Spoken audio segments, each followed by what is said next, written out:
Alright, fait qu'aujourd'hui, on parle de équilibre travail-vie. L'Association canadienne de la santé mentale, elle a été fondée en 1918. C'est un organisme de bienfaisance nationale qui contribue au maintien et à l'amélioration de la santé mentale de tous les Canadiens et les Canadiennes. Puis, à titre de leader et de champion national en santé mentale, la CSM facilite l'accès aux ressources communautaires dont les gens ont besoin pour renforcer leur résilience et pour favoriser le rétablissement pour ceux qui souffrent d'une maladie mentale. On a 10 emplacements dans la province. On a 2 bureaux qui sont à Fredericton, on a à Moncton, puis un à Saint John. Fait que moi, mon titre, c'est coordinatrice éducatrice communautaire pour l'Association canadienne de la santé mentale. On a des programmes aussi qu'on offre à l'aide d'emploi, comme le Working Minds Together, qui est Travailler ensemble nos mentalités, Changeons nos mentalités, puis il y a des programmes au travail. Alors, on va commencer avec des statistiques importantes. Quelle fraction d'individus souffrira d'une maladie mentale à un moment dans leur vie? Donc, dans toute la vie, il y a combien de personnes qui pourraient souffrir d'une maladie mentale? La réponse, ça serait 1 personne sur 5. Donc, 20% des personnes pourraient souffrir d'une maladie mentale. Là, on a une différence entre la maladie mentale et la santé mentale. Tout le monde a une santé mentale, c'est le mieux-être, le bien-être. Puis la maladie, c'est plus quelqu'un qui souffre de bipolarité, dépression ou des maladies comme ça. Quel pourcentage des visites médicales est lié au stress? On parle de 70 à 80% des visites médicales que le monde va voir leur médecin de famille qui seraient liées au stress, au burn-out. Au Canada, il y a combien de personnes chaque semaine qui manquent à leur travail à cause d'un problème de santé mentale? On dit environ 500 000 personnes vont appeler malade parce que soit qu'ils sont fatigués, sont brûlés, c'est un burn-out, ils ne filent pas bien, une petite dépression. Fait que c'est quand même beaucoup de personnes. Quel classement des principales causes d'invalidité dans le monde sont à problème de santé mentale? Donc, eux autres qu'on dit qu'ils sont sur la compensation. 5 personnes sur 10. C'est beaucoup, fait que c'est la moitié des Canadiens. Parmi ceux qui souffrent des problèmes de santé mentale ou de maladies mentales les plus graves et les plus complexes, le taux de chômage est estimé à environ quel pourcentage? Donc, ça, c'est qu'est-ce qui veut dire combien de pourcentage des gens qui sont sous chômage en cause qu'ils ont un épuisement émotionnel ou physique. Donc, on parle de 70 à 90% des gens qui tomberaient sur le chômage en cause des problèmes de santé mentale ou de maladies mentales. Fait que c'est quand même beaucoup. La définition de l'équilibre, le petit Robert, fait que c'est un nom. C'est un état de ce qui est soumis à des forces opposées et égales. Un rapport convenable, proportion heureuse en des éléments opposés ou juste répartition des parties d'un ensemble. On dit que c'est un verbe, c'est un opposé d'une force à une autre. Donc, qu'est-ce que ça veut dire? L'équilibre travail-vie, c'est qu'on est capable de, OK, nos choses qui se passent à la maison restent à la maison. Qu'est-ce qui se passe au travail reste au travail. On est capable de mettre un équilibre là-dedans. On est capable de mettre certains pourcentages dans notre job puis dans notre vie, mais on ne mélange pas les deux. Fait que c'est comme, ça serait ça que ça voudrait dire. Fait que c'est quoi l'équilibre travail-vie personnelle? Fait que ça serait une activité que le monde pourrait interagir. Mais là, vu que moi, je ne peux pas vous voir, puis je ne peux pas vraiment vous entendre poser vos questions, je vais poser la question puis je vais élaborer un petit peu là-dessus. Fait que est-ce que c'est un état propre à chacun de nous? Fait que la réponse, ça serait oui. Parce que c'est nous autres qui choisissons juste comme nos priorités, c'est nous autres qui va choisir, OK, je vais travailler tant d'heures par semaine, je vais faire mon 40 heures semaine. Là, c'est votre choix si que vous preniez de l'overtime. Puis si que vous dites toujours oui, oui, oui, oui, oui à votre overtime, à un moment donné, vous allez venir brûler, fatiguer. C'est très important de penser à nous autres. S'agit-il tout simplement d'équilibrer le temps consacré aux deux? Oui. Il faut équilibrer nos temps. Il faut, tu sais, dans notre vie personnelle, on a quand même nos activités. Il y en a qui font du bénévolat, il y en a qui font plein de choses. Mais c'est un équilibre qu'il faut trouver. Puis des fois, avec la job, on est dans des comités, on est là dans notre communauté, mais c'est très important de ne pas se overloader. Ça, on va passer ça parce que normalement, ça serait un questionnaire que je passerais aux gens. Donc, la conciliation travail-famille, un équilibre travail-vie personnelle. C'est un état de bien-être qu'une personne peut atteindre ou peut définir comme un objectif pour leur permettre de gérer efficacement des multiples responsabilités entre le travail et la maison, puis dans leur communauté, sans chagrin, sans stress ou sans impact négatif. Donc, ils sont capables de diviser toutes leurs tâches dans chaque, comme dans le travail, à la maison, dans la communauté, sans filer coupable ou sans que ça vienne une source de stress. Ça, c'est un équilibre travail personnel. On recherche l'équilibre entre les exigences, excusez-moi, et les responsabilités liées à la vie professionnelle et à la vie familiale. Les études statistiques au Canada. 58% des Canadiens indiquent qu'ils subissent une surcharge liée à leur rôle. Responsabilité au travail. Il y en a qui travaillent beaucoup, beaucoup, beaucoup. Des fois, tu entends ça, qu'il y a du monde qui vont travailler 50, 60 heures par semaine. Engagements familiaux. Des fois, il y a des gens qui ont des enfants, 2, 3 enfants, puis les 2, 3 enfants sont dans le hockey, dans la danse, dans le soccer. Fait que là, à un moment donné, là, c'est go, go, go, on rush, on rush, on rush, mais on n'a plus de temps pour nous autres. Fait que c'est une surcharge. Fournisseurs de soins, puis le bénévolat. Ah, puis les activités communautaires aussi. Le bénévolat, c'est fun, c'est bon pour nous autres. Des fois, on se sent bien. Quand on fait notre bénévolat, on fait notre part dans la communauté. Mais des fois, si que ça empiète sur votre vie personnelle et votre vie au travail, il faut quand même savoir faire des bons choix. Études et statistiques. D'après les ressources humaines et du développement social au Canada, en 1991, une personne sur 10 travaillait au moins 50 heures par semaine. 10 ans plus tard, qui est en 2001, une personne sur 4 travaillait 50 heures et plus par semaine.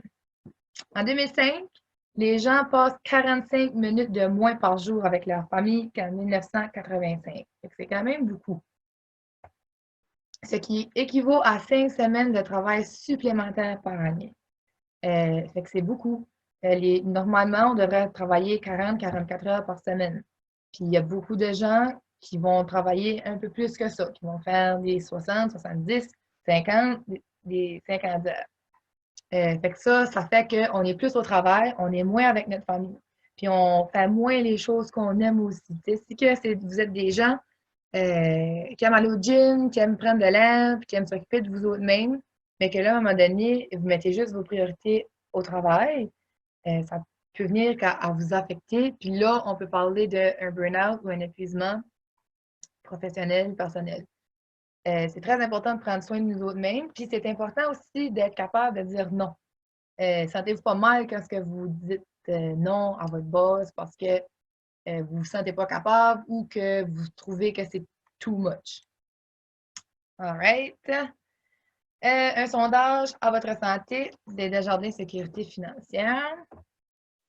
Fait qu'eux autres, ils ont vu que seulement 14% des Canadiens ont l'impression qu'ils pourraient parler d'équilibre travail-vie personnelle avec leur gestionnaire.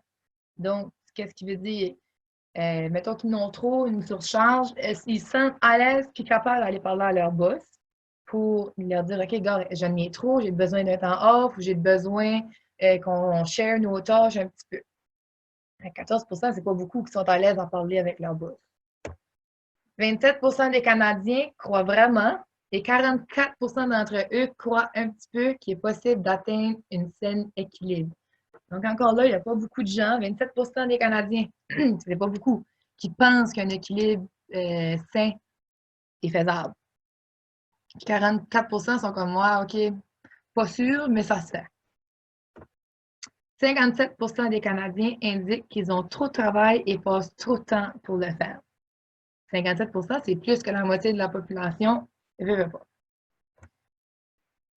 Excusez-moi. L'importance de l'équilibre travail-vie personnelle pour les entreprises. Les déséquilibres sont des sources d'absentéisme. Ce qui veut dire les travailleurs qui sont très stressés à propos de leur conciliation et leurs activités professionnelles et personnelles s'absentent de leur travail 7,2 jours par année, alors que ceux-ci éprouvent très peu de stress et s'absentent en moyenne que 3,6 jours par année. Le déséquilibre affecte la rentabilité. Le cas d'épuisement professionnel coûte 12 milliards de dollars par année aux entreprises canadiennes.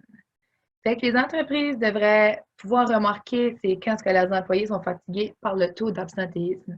Quand est-ce que la personne s'absente beaucoup, à un moment donné, l'employeur devrait se poser des questions et se dire OK, ben, il est fatigué, il a besoin d'un repos. L'importance de travailler personnel pour les entreprises. Les déséquilibres peuvent augmenter les coûts liés aux invalidités. Donc, les coûts liés aux invalidités représentent 12 des coûts salariaux et les demandes de prestations concernant des problèmes de santé mentale, particulièrement la dépression, sont celles qui augmentent le plus rapidement au Canada. Donc, qu'est-ce que ça veut dire? C'est que les gens, ils vont se mettre en état de burn-out, ils vont trop travailler, puis ils peuvent avoir une dépression, des signes de dépression. Donc, c'est ça qui coûte le plus au Canada parce que les gens quittent un congé de maladie dû à un problème de santé mentale qui est souvent, c'est ça, la dépression ou le burn-out. Burn-out, c'est l'épuisement professionnel.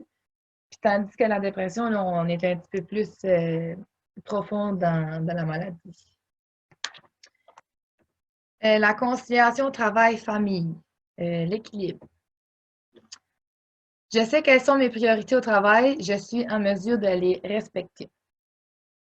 Fait que ça, tout ce que je vais vous lire, c'est qu'est-ce qu'une personne dit quand elle a un bon équilibre entre sa vie et son travail.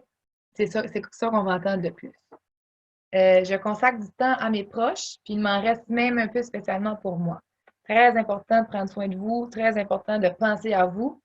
Je sais qu'il y en a beaucoup qui pensent aux autres, puis ils s'oublient là-dedans.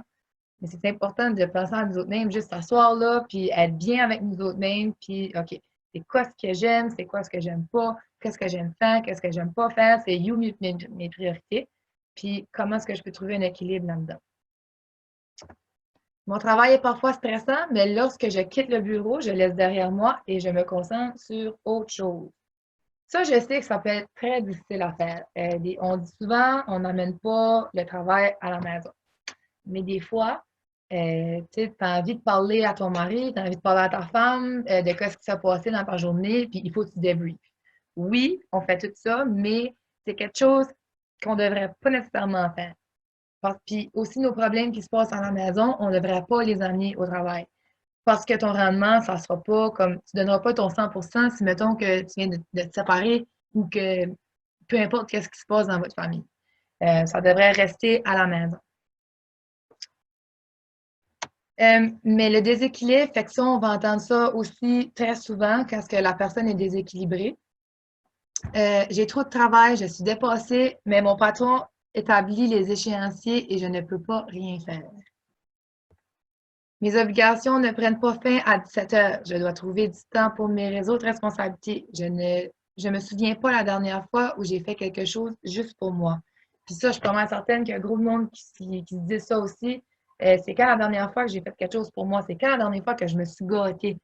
Puis en se gâtant, c'est juste de bien prendre du temps pour vous autres même. Prendre un bain, relaxer, un coin tranquille dans la maison, faites de la lecture, faites quelque chose que vous aimez, allez prendre une marche, allez vous entraîner au gym, n'importe quoi. Puis ça aussi, dans mon entourage, dans ma communauté, je peux entendre ça avec certaines personnes qui disent j'ai pas de temps pour moi. Puis c'est de là qu'on peut voir qu'ils peuvent développer peut-être bien un problème de santé mentale. Je cours toujours pour arriver à finir les choses le plus vite possible et parfois je fais des erreurs que je perds un temps fou à corriger. Fait que, tu sais, quand on se dépêche, là, comme je vais prendre mon exemple, moi, quand j'étais à la polyvalente ou quand j'ai fait mes études, j'ai tout le temps tout fait mes affaires vite, tout le temps, tout le temps, tout le temps. Puis souvent, je faisais des fautes d'inattention parce que j'allais trop vite. Je faisais trop mes choses vite. Fait que ça aussi, c'est quand tu apportes ça au travail, tu essaies de trop tout finir en même temps, tu as plein de dossiers ensemble. Là, tu travailles sur un dossier, puis là, ben, tu sautes sur un autre dossier, mais là, tu n'as pas le temps de tout finir. Fait qu'il y a ça aussi que c'est très important de prendre ton temps puis prendre le temps qu'il vous faut. Quelques facteurs de stress au travail. Donc, on a le délai serré. Pour certains, les échéanciers sont en réalité un facteur de stress à long terme, mais qui font partie du travail. La surcharge de travail. À certains moments, on se sent surchargé de la quantité de travail qu'on a. Puis qu'on pense qu'il faut tout faire, qu'il faut que tout soit fini à un certain temps. La gestion du temps. Combien de fois on va se dire, il n'y a pas assez d'heures d'une journée, ou j'ai pas assez de temps dans ma journée. Fait que c'est ça, ça apprend à gérer notre temps. Puis, comment qu'on peut faire pour gérer notre temps? Ben, OK, faites-vous peut-être bien juste un horaire. À une telle heure à telle heure, OK, je vais travailler là-dessus. Après ça, je vais prendre 15 minutes juste pour moi, juste, tu sais, pour me clairer les idées, clairer ma tête. Juste, je vais prendre une marche au bout du corridor dans ton bureau s'il faut. Mais prenez du temps pour vous autres. Fait que comme ça, quand est-ce que vous en revenez, ben, vous êtes plus libéré, puis vous êtes plus, OK, bon, là, je suis attentif à mes choses. Le manque d'autonomie, ça, des fois, on a un projet à faire, puis on n'est pas sur le même chiffre que la personne qu'on doit faire un projet avec. Ou ben non, nos heures de travail ne sont pas les mêmes. Mettons qu'il y en a un qui commence à 8 heures, l'autre va commencer à 9 heures. Excusez. Fait que c'est ça, un manque d'autonomie. L'harcèlement. On, on peut vivre de l'harcèlement au travail. L'intimidation au travail est là. Des fois, les conséquences peuvent devenir trop lourdes. L'harcèlement peut se manifester de différentes façons, comme, mettons, exclure quelqu'un d'une réunion. Quand est-ce que vous passez, puis là, le monde chuchote quand est-ce que vous êtes proche. Ça, c'est des types d'harcèlement. Harcèlement sexuel aussi, il y en a. Des fois, on dit qu'il y a des jobs de gars, puis des jobs pour des femmes. Exemple, les agents correctionnels, c'est pour les hommes, mais il y a des femmes qui peuvent travailler dans le domaine aussi. Être infirmière, c'est une job de femme, mais il y a beaucoup d'hommes aussi qui sont des infirmiers. C'est ça je veux dire par là. Les jobs de gars et les jobs de femmes. Changement de carrière ou un changement de poste. Ça aussi, le changement, ça peut être une source de stress. L'être humain a de la difficulté à s'adapter à des changements. Puis des fois, on est souvent aussi dans notre zone de confort. Fait que ça aussi. Puis, il y a l'insécurité de l'emploi. Avant, on en voyait moins, le monde était stable dans leur job, mais aujourd'hui, il y a beaucoup de jobs qui vont marcher par contrat. Fait que là, je travaille un an, j'ai ce contrat-là, mais l'année prochaine, ça va être fini? Tu sais, l'année prochaine, je vais être renouvelé. Fait que là, c'est une insécurité d'emploi. Ou comme que les agents correctionnels, ça marche quand ce que tu commences, c'est casual. Fait que t'es 6 mois de travail, puis t'es 6 mois que t'es off. Fait que ça peut être une insécurité qui est une source de stress. Il y a les déplacements. Fait que des fois, il faut qu'on voyage pour la job. On a des meetings partout dans la province. Il faut que tu voyages. Ça peut être une source de stress, surtout l'hiver. On a des bonnes hivers ici au Nouveau-Brunswick ou au Canada. Donc, quand il fait des tempêtes de neige, ça peut être stressant de conduire dans ça. Puis ça peut être stressant aussi, pas juste pour vous, mais pour votre famille. Moi, je me rappelle quand j'étais petite, ma mère travaillait, ça m'allait souvent. Puis moi, ça me mettait tout le temps ses nerfs que ma mère ne soit pas là avec moi parce qu'elle est en meeting dans la semaine. Fait que, tu sais, ça peut être aussi stressant pour des enfants ou votre chum, votre blonde. Fait que ça, c'est des facteurs de stress qui pourraient se passer au travail. Maintenant, on a les facteurs de stress à la maison. On a les problèmes familiaux. C'est des fois des chicanes de couple. T'as un enfant, mettons un adolescent qui est dans sa crise d'adolescence, puis il tend à vivre des enfants. Hein? Je suis pas mal sûre qu'il y en a qui ont vécu des choses avec leurs adolescents. Fait que ça peut être une source de stress. Les parents qui vieillissent.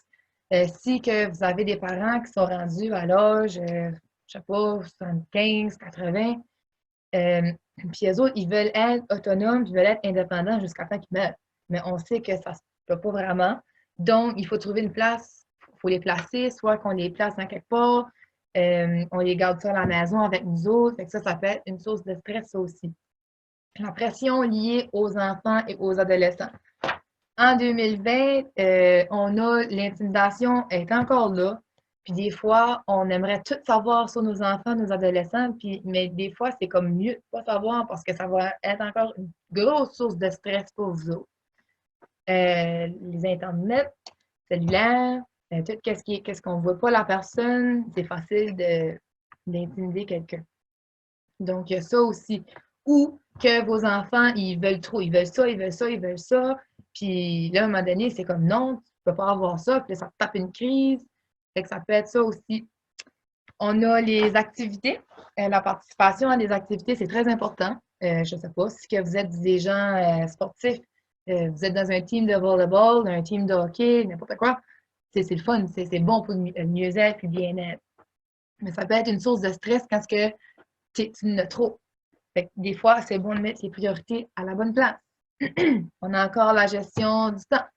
Passer le temps d'une journée. Il y a des gens qui travaillent, arrivent à la maison, font le souper. Là, après ça, si vous avez des enfants, OK, ben souper, là, c'est des devoirs. Ben là, après les devoirs, c'est le bain de dos. Fait que ça aussi, ça peut être une source de stress. Puis, on n'a pas assez de temps d'une journée. Mais là, quand les enfants sont couchés, bon, on commence les tâches ménagères, on commence ci, ça, tu as de la vaisselle à faire. Fait que, la gestion du temps, c'est très important, ça aussi, dans le niveau de la famille. Fait que c'est bon, des fois, de juste se faire un horaire familial.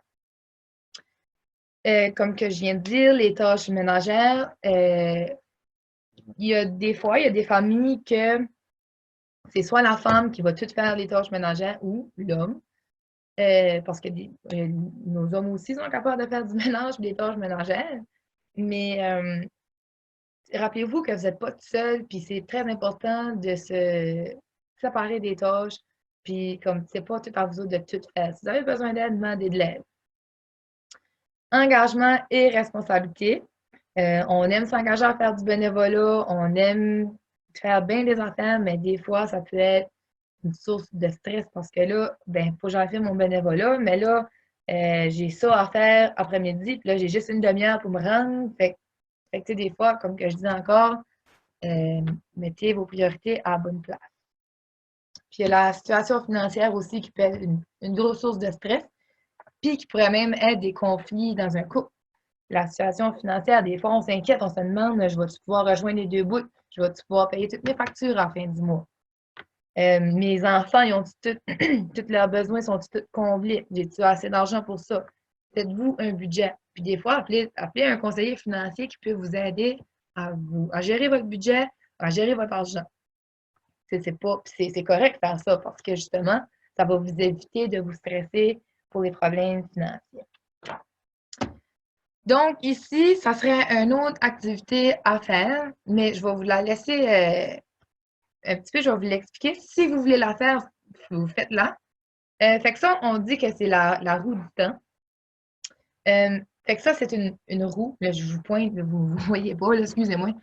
Fait que faites juste un cercle, mettez un rond dans le milieu, puis reliez les bouts. OK? Là, on a 1, 2, 3, 4, 5, 6, 7. On a 8 choses. Fait que, mettons, travail, le sport, engagement social, la famille, les amis, le temps pour toi, puis ton sommeil. Puis sur une échelle de 1 à 10, mettez-vous comme un code, genre, OK, ben mon sommeil, je dors-tu assez, moi, d'une journée? J'ai-tu mon 8 heures de sommeil? J'ai-tu mon 7-8 heures de sommeil? Peu importe. Si que c'est en bas de 5, vous négligez pas mal votre sommeil. Fait que là, après ça, dans votre travail, comment important que c'est dans votre vie, votre travail? C'est-tu un 9 sur 10? C'est-tu un 4 sur 10? Consacrez-vous trop de temps ou pas assez de temps à votre travail? Là, les sports et loisirs, êtes-vous du monde qui s'entraîne? Fait que c'est ça. Juste faites ça à tous les mots que vous avez, là, le temps pour vous, vos amis, votre famille. Puis après ça, reliez tous vos points.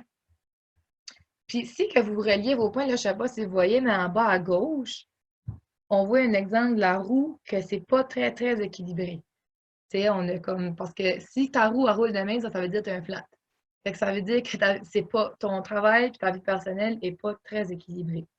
Fait que si vous êtes capable d'avoir quand même un bon cercle, ça veut dire que vous avez une équilibre saine puis que ça va quand même bien.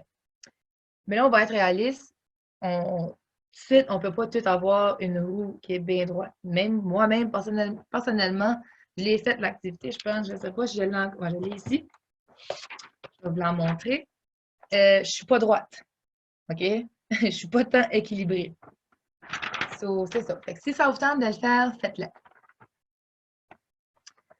c'est quoi nos signes que nous avons, que peut-être atteint notre limite? Nos signes qu'on a peut-être bien atteint notre limite. Bon, physique. On a des signes. La fatigue. On est tout fatigué, ça va pas bien. Là, t'es là, oh, les tabarouettes que je suis fatiguée, ça file pas bien. Puis j'ai dormi pourtant, mais je suis encore fatiguée. Tension musculaire, mal dans le cou, ici. Qu'est-ce que vous commencez à avoir mal là? C'est des tensions de fatigue. Un point dans le dos, ça peut être des points de fatigue, ça aussi. Maux d'estomac, mal à l'estomac, maux de tête, maux de dos. Tu sens souvent mal à la tête, souvent mal dans le dos. Ça peut être un symptôme physique. Puis des nombres accrus de maladies. Donc, je ne sais pas, vous développez des petits bobos ici puis là. Comme ça peut être un ulcère dans les intestins, ça peut être une infection de vessie, tu sais, des affaires qui est quand même banales comme ça, mais qu'à long terme, si on n'en prend pas en considération, ça peut faire des dommages. Émotionnel. Fait qu'on se sent sous pression. Tu sais, on est tout le temps comme j'arriverai pas, je suis pas capable ou j'ai trop de choses à faire, puis là, j'ai pas assez de temps. Fait que ça, c'est tu te sens sous pression. Sentiment d'être débordé. L'anxiété, ça, on en voit beaucoup des gens qui travaillent et qui commencent à avoir des problèmes d'anxiété. Puis au jour d'aujourd'hui, qu'est-ce que tu regardes ça? Il y a beaucoup de gens qui développent des problèmes d'anxiété. Le monde sont anxieux parce que justement, on travaille trop ou qu'il y a trop de choses à faire. Puis surtout, dans l'état qu'on est aujourd'hui, dans la pandémie, l'anxiété est là. On s'en cachera pas. Mais il y a des choses qu'on peut faire pour ça. Irritabilité. Un sens irrité. Là, tu as la petite patience, puis la fuse est short pas mal. Tendance à être distrait ou distrait. Tu travailles, mais le moins de bruit ou quelqu'un qui va passer, tu vas lever les yeux, tu vas être déconcentré tout de suite. Problème de concentration. Les comportements, consommation excessive de certaines substances. Beaucoup de temps du café, café, café, café. Si vous êtes des gens qui fument, la cigarette va fumer un petit peu plus de cigarettes que normal dans une journée. Ça peut être la consommation d'alcool. Il y en a qui arrivent après la job, OK, on s'est un petit peu, on s'ouvre une bière. Normal, c'est correct, puis ça fait du bien.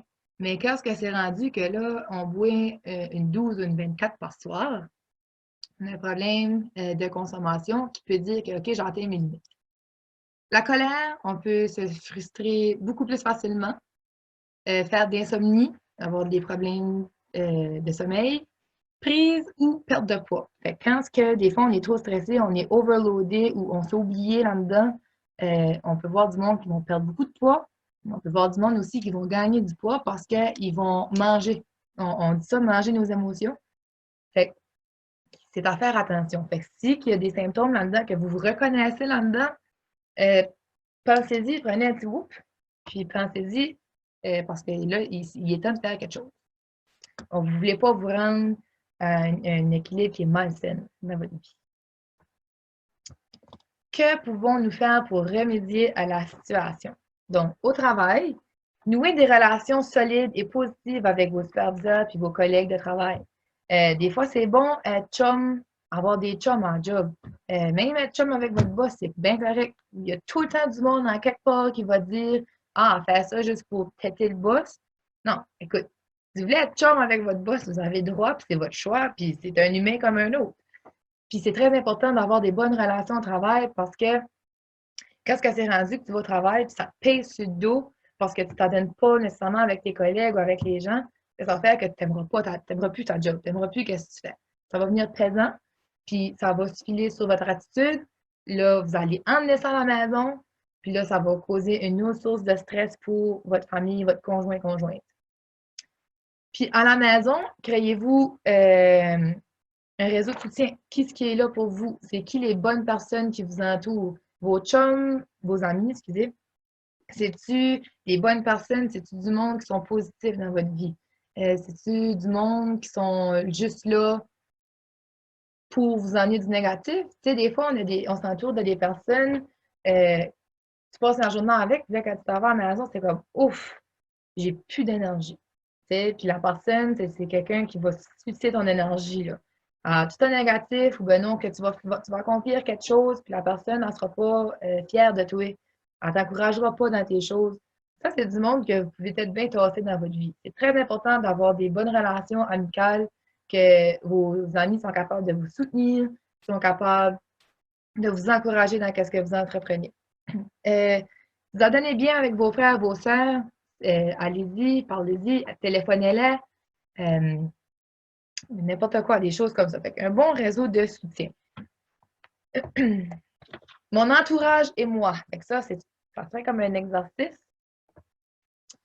Fait moi, qu'est-ce que je vous conseille de faire tout de suite? C'est peut-être bien juste prenez-vous une feuille puis écrivez la réponse de la question que je vais vous lire. Genre, nommez les personnes qui vous entourent. Chacune correspond à quel besoin en vous. Donc, votre entourage, c'est qui ce qui est important pour vous, qui ce qui vous entourage. Qu'est-ce qui vous apporte de bien dans votre vie présentement? C'est-tu quelqu'un qui va checker sur vous autres? C'est-tu quelqu'un qui va vous demander comment ça va? C'est-tu quelque chose qui va se soucier de votre bien-être? Pas quelque chose, excusez-moi, quelqu'un qui va se soucier de votre bien-être. Après ça, selon vous, est-ce que vos besoins sont comblés par les personnes que vous nommez? Donc, si vous avez nommé, je ne sais pas, votre mère chum, votre mère, votre frère, vos enfants, là, c'est-tu du monde qui va combler vos besoins dans votre vie? Si vous répondez non, pouvez-vous tenter de nommer d'autres personnes, des groupes, des ressources qui peuvent contribuer à satisfaire vos besoins? Je ne sais pas si que c'est. On ne s'adonne pas tout avec nos familles, des fois. Mettons que c'est votre mère, puis qu'elle, elle vous apporte pas nécessairement grand-chose de positif dans votre vie. OK, ben qu'est-ce que je peux faire pour améliorer ma relation avec ma mère? Des fois, on peut consulter travailleurs sociaux, des psychologues. On a en masse de ressources dans la communauté pour ça. Croyez-vous que vous devriez poser des limites à certaines relations? Donc, si que vous avez, je sais pas, une relation amicale, puis que chaque fois que vous êtes avec cette personne-là, vous êtes dans le trouble. Ou que c'est party, des choses comme ça qui vous apportent pas nécessairement rien de bon. J'ai une limite qu'il faut que je mette, il faut-tu on prenne nos distances. C'est-tu quelqu'un qui va parler dans le dos du monde? C'est-tu quelqu'un qui va souvent bâcher d'une autre personne? Parce que disez-vous que si la personne est capable de parler dans le dos de quelqu'un à vous, elle va probablement se virer puis parler dans votre dos.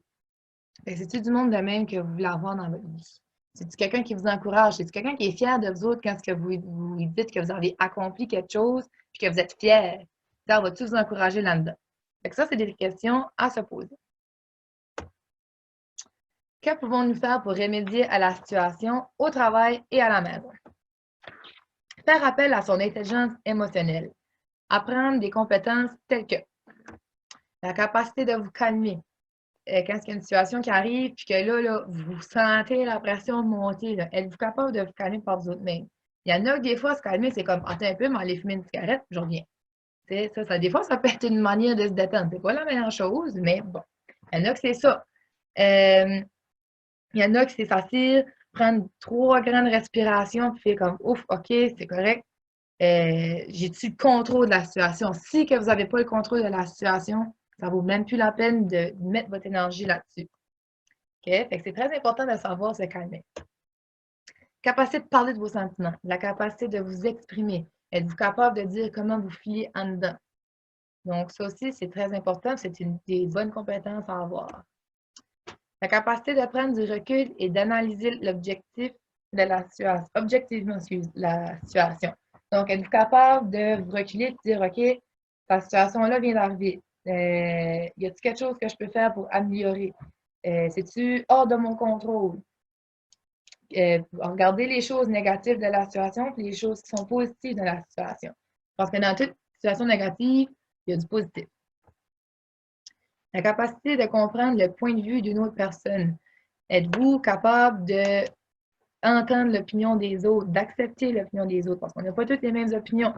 On a notre propre point de vue, mais on est capable d'écouter le point de vue de l'autre personne.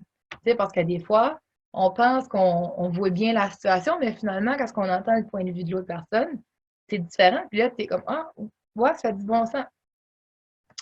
Puis la capacité de transformer les mauvais sentiments en un état positif. Le conseil pour rester équilibré à la maison. créer une zone tampon entre le travail et la maison. Fait que c'est quoi une zone tampon? C'est une zone où on prend du temps pour nous. Donc, c'est pas une zone de confort, mais la zone tampon, c'est quand on est capable de dire, OK, moi, dans ma journée, je vais prendre 1 heure juste pour moi. Ça peut être n'importe quoi. Prendre une ride, un char, aller courir, aller marcher, aller dans le bois, à la pêche, à la chasse, n'importe quoi, mais au moins 1 heure pour vous autres.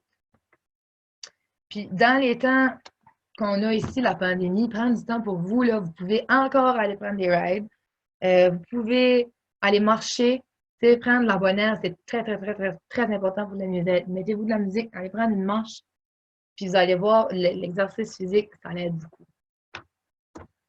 Prenez la décision de partager ou d'abandonner des tâches. À la maison, partagez-vous les tâches. Il y a des enfants à l'âge de pas mal 4-5 ans, là, on peut commencer à leur donner des petites tâches comme ranger vos bébelles.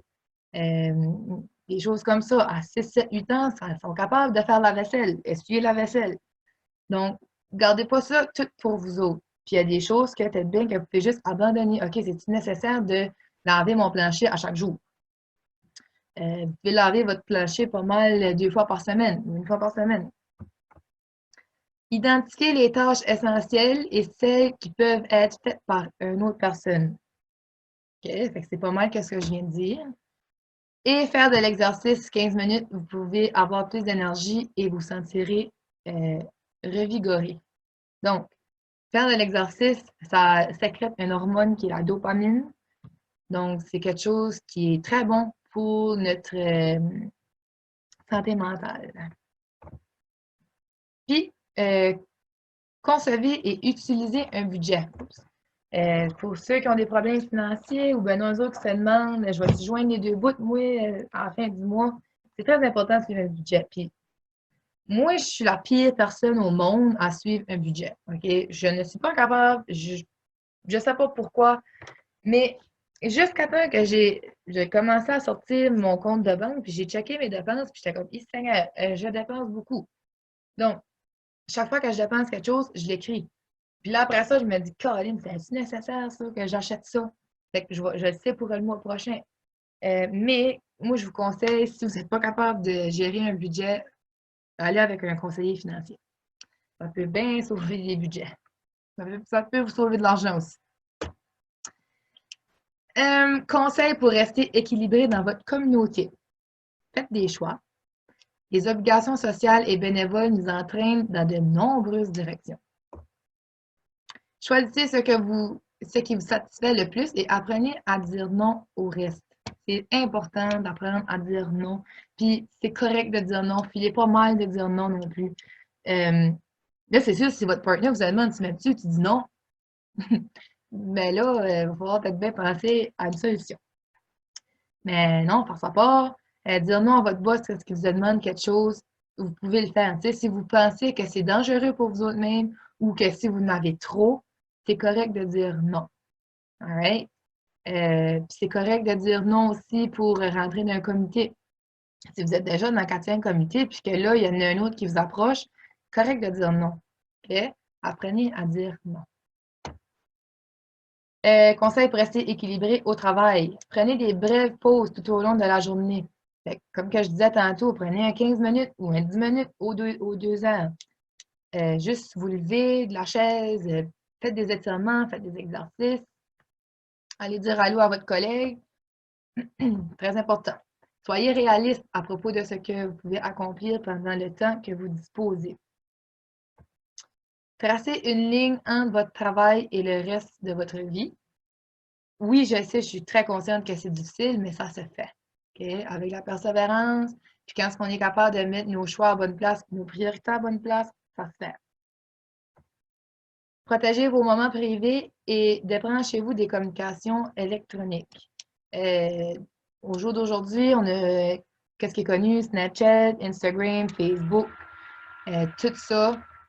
Moi, je vois beaucoup de monde qui sont souvent sur la tablette. Je travaille dans un restaurant, je suis une serveuse la fin de semaine. Puis, combien de fois que je vois du monde face à face texter tout le temps. Ils se parlent pas, ils n'ont pas de communication. Puis moi, je trouve que c'est rendu grave. Tu sais, je trouve que c'est plus le fun, là. Tu vois ça avant, là, des restaurants. Je vais prendre aussi un autre exemple. Des fois, je vois les familles qui aiment manger, puis qui donnent la tablette à leurs enfants pour qu'ils arrêtent de crier ou qu'ils arrêtent de s'amuser. Moi, dans mon temps, quand j'étais petite, il y avait des salles de jeu dans les restaurants où ma mère elle m'emmenait des crayons et une feuille, puis, tu sais, je dessinais. Puis je trouve ça plate qu'aujourd'hui, pour nos enfants, on leur donne des tablettes pour qu'ils peuvent s'occuper ou qu'ils peuvent arrêter d'être tannants. Fait qu'il y a ça aussi qui est, en tout cas, les choses électroniques, ça, ça a un impact aussi sur la communication entre les gens. Les gens ne se parlent plus comme ils se parlaient à faire, c'est tout sur texte. Donc, ça aussi, c'est dommage. Donc, débranchez-vous de ça. Puis, je suis pas mal certaine qu'il y en a à la maison qui dorment avec la cellulaire dans la chambre. Moi, moi, je suis la première à dire, mon cellulaire, c'est mon réveil matin, c'est tout mon cellulaire pour moi. Fait il est dans ma chambre, je l'ai tout le temps avec moi. Puis, fait que des fois, ben, c'est pas bon parce que je suis pas déconnectée à ça. Je suis quand même dans un monde qui est virtuel. Alors, c'est ça. Prenez peut-être bien un an que, OK, vous laissez votre téléphone de côté, vous laissez tout ça de côté, puis là, c'est juste pour vous autres, vous relaxer, n'importe quoi. Parce que ça peut être aussi une source de stress, les électroniques. Puis, soyez pas disponible 24 sur 24, 7 jours sur 7. Après la job, si vous avez fait un chiffre de 8 à 5, 8 à 4, bon, ben, dans ce chiffre-là, vous êtes disponible pour les gens, vous êtes disponible pour votre boss, mais après ça, soyez, apprenez à gérer votre temps et à dire non. Je comprends aussi qu'il y a des gens qui ont des jobs qu'ils n'ont pas le choix, comme les avocats, les médecins, ça, je comprends. Mais il y a aussi une limite, puis des fois, il faut être capable de dire non, puis de dire, OK, je prends du temps pour moi, puis je ne serai pas disponible 24 sur 24 pour quelqu'un. Prenez vos vacances, puis épuisez vos heures supplémentaires. Il y en a beaucoup qui vont accumuler du temps, il y en a beaucoup qui vont accumuler du flex, comme on pourrait dire, puis qui ne prennent pas. Mais ça, c'est du travail de plus que vous avez travaillé qui vous revient. C'est très important de l'utiliser. Puis vos vacances aussi. Pas dans vos vacances. Perfectionner ses capacités d'adaptation. Prendre des mesures pour réagir à la cause du stress. Chercher le soutien émotionnel ou la sympathie des autres. Éviter les situations et les personnes stressantes dans la mesure du possible. Prendre le temps de faire des activités agréables qui vous apportent du bonheur. Puis s'occuper de sa santé, de son bien-être, en prenant suffisamment du repos, une bonne alimentation, puis en faisant de l'exercice. Être capable de ralentir et de prendre le temps de réfléchir, puis trouver le moyen de recentrer l'attention en délaissant les situations et les pensées négatives et nuisibles. Donc, la présentation est finie. Fait que là, merci de m'avoir écouté. Je vais arrêter de sharer mon screen. Puis, si que vous avez des questions, vous pouvez me l'écrire.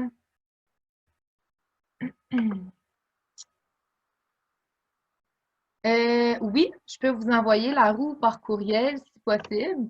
Tu as juste à m'envoyer ton courriel sur le chat ici. Ou tu peux aussi me l'envoyer par email. Je vais vous écrire mon email. Donc, si jamais que vous voulez m'envoyer des choses, vous avez des questions, je peux vous les envoyer aussi. All right.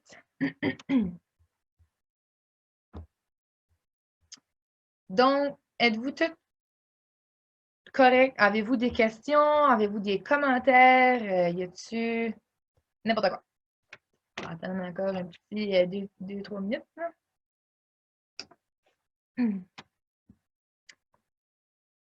Donc, Marie-Josée, j'ai ton email, puis je vais pouvoir te l'envoyer.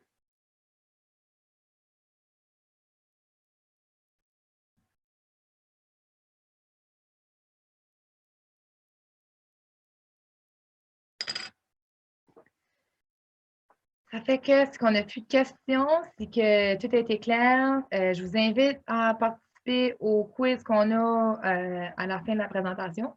Mais attendez avant que je quitte la réunion, comme ça vous allez pouvoir avoir accès au quiz. J'espère que ça vous a aidé. Je vais refaire des présentations sur l'anxiété et la gestion du stress le 14 et le 15 avril. Donc, je vais prendre en note vos emails.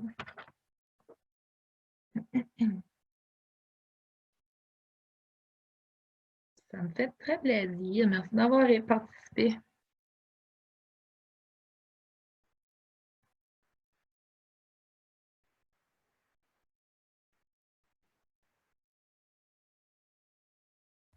Fait que sur ça, passez une belle journée, une belle fin d'après-midi, puis joyeuse Pâques. Même si on est dans un temps qu'on est hors de contrôle, la pandémie, puis tout ça, prenez du temps pour vous. Appelez vos personnes en FaceTime, vos chums, parents, amis, n'importe qui. Puis c'est ça. Restez safe, lavez-vous les mains, ça va bien aller. All right? Bon après-midi tout le monde.